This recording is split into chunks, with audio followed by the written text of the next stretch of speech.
ملک میں 33% افراد شوگر کے مرض میں مبتلا ہیں۔ شوگر گردوں سمیت دیگر اعضاء کو تیزی سے متاثر کرنے والا مرض ہے۔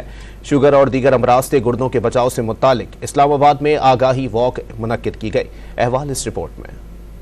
گردوں کے امراض سے متعلق آگاہی پیدا کرنے کے لیے اسلام آباد کے F9 پارک میں واک منعقد کی گئی، جس میں سرکاری و نجی شعبے سے طبی ماہرین، پیرامیڈیکل سٹاف اور شہریوں نے شرکت کی۔ واک کے شرکاء سے خطاب میں راولپنڈی میڈیکل کالج کے vice chancellor professor doctor Muhammad Umar نے بتایا کہ پاکستان میں ہر تیسرا شخص شوگر کے مرض میں مبتلا ہے، جو تیزی سے گردوں کو نقصان پہنچاتی ہے۔ ہر تیسرا آدمی 33% لوگ ڈائبیٹک ہے، تو ہر یہاں سے بیٹھنے والا انکلوڈنگ مائی سیلف وہ ڈائبیٹک ہو سکتے ہیں۔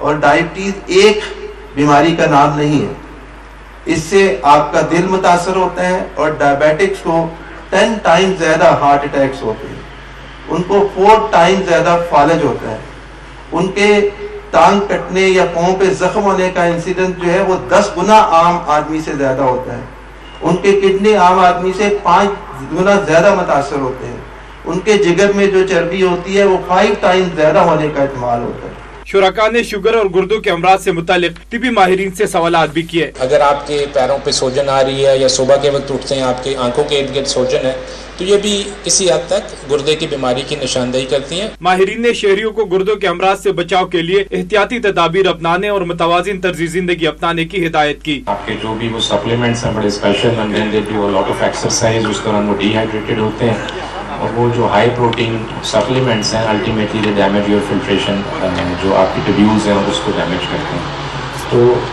آئی وڈ ریکمینڈ کہ آپ اس کو اوائڈ کریں۔ مقامی سماجی تنظیم کی جانب سے منعقد کی گئی واک کا مقصد ملک میں شوگر اور گردوں کے بڑھتے امراض سے بچاؤ کے لیے آگاہی پیدا کرنا تھا۔